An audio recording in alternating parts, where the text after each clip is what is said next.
5 little-known facts about the Anglo Saxons. Number 5. They may have built an apartheid society.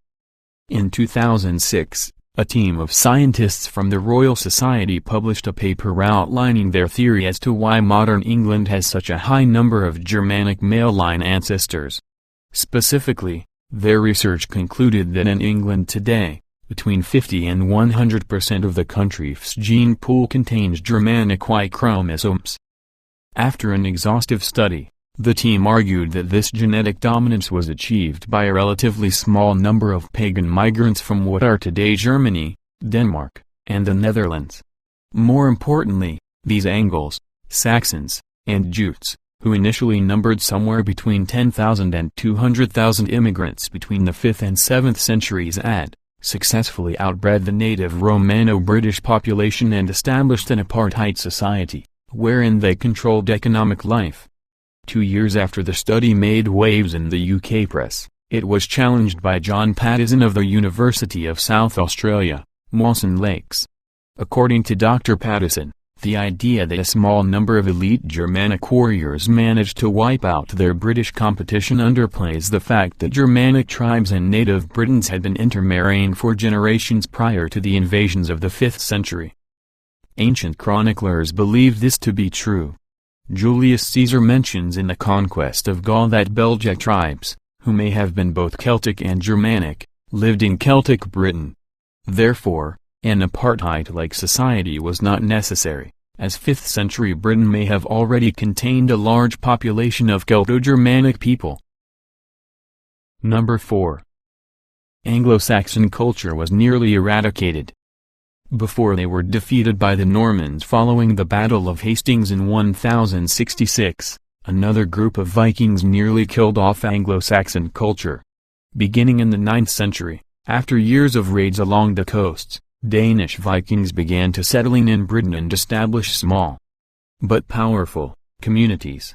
In 851, a Danish army stayed the winter at their quarters in Thanet, while later, a force of some 350 ships attacked Canterbury and London before being defeated by a West Saxon army.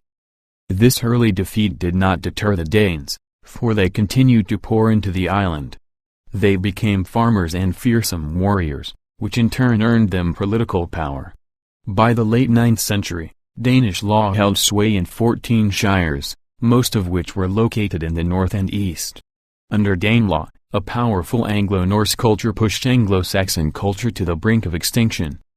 For their part, the Anglo-Saxons, who were thoroughly Christian by this point, viewed the mostly pagan Danes as a separate race of demons controlled by Satan himself. Although both groups were culturally and genetically similar to one another, this religious differences helped to perpetuate a cycle of violence that would last well into the 11th century. Number 3.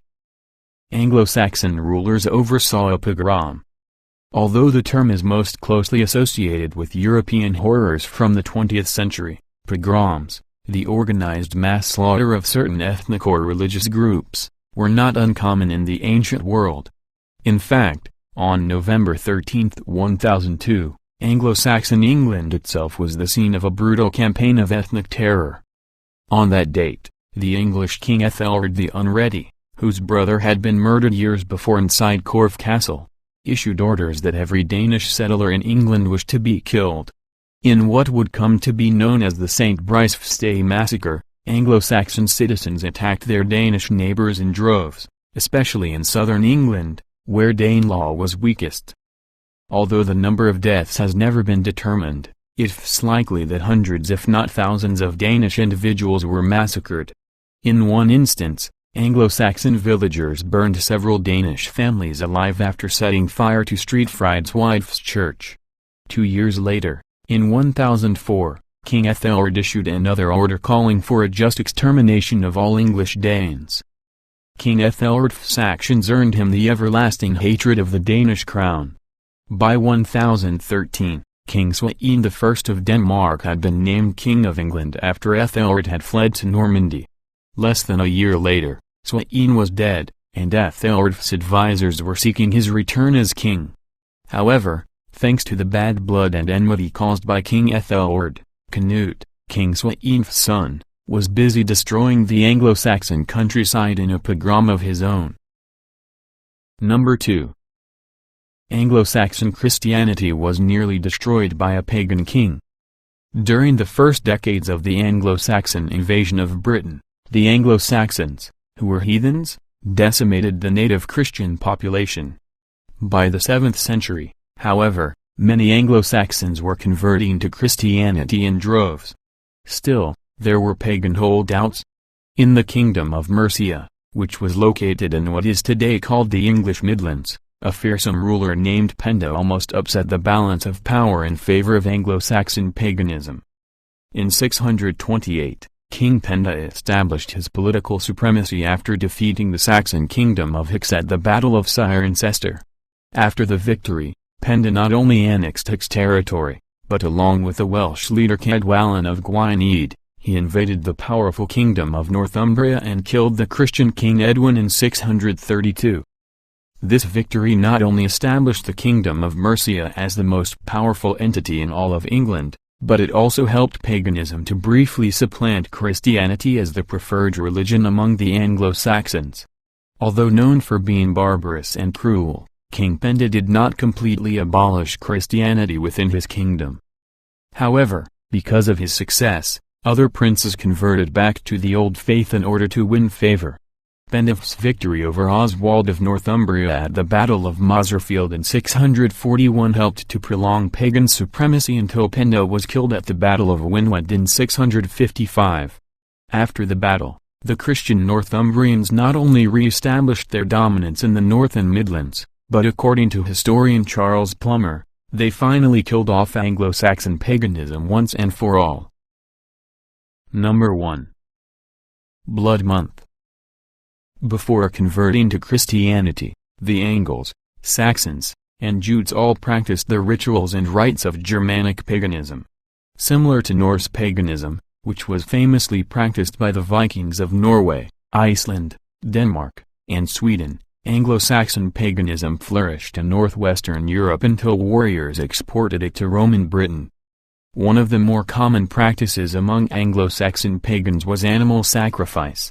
According to the Anglo-Saxon scholar and Christian monk Bede, Anglo-Saxon pagans devoted an entire month to performing animal sacrifices.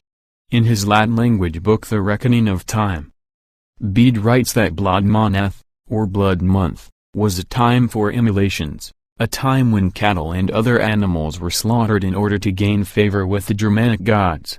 It is commonly held today that this autumnal ritual was directed at older or otherwise sickly animals, which were killed in order to provide food and clothing for the winter. Interestingly, the Anglo-Saxons, like the Celts of Britain, began their new year in November and typically held feasts and ceremonies on the last day of October.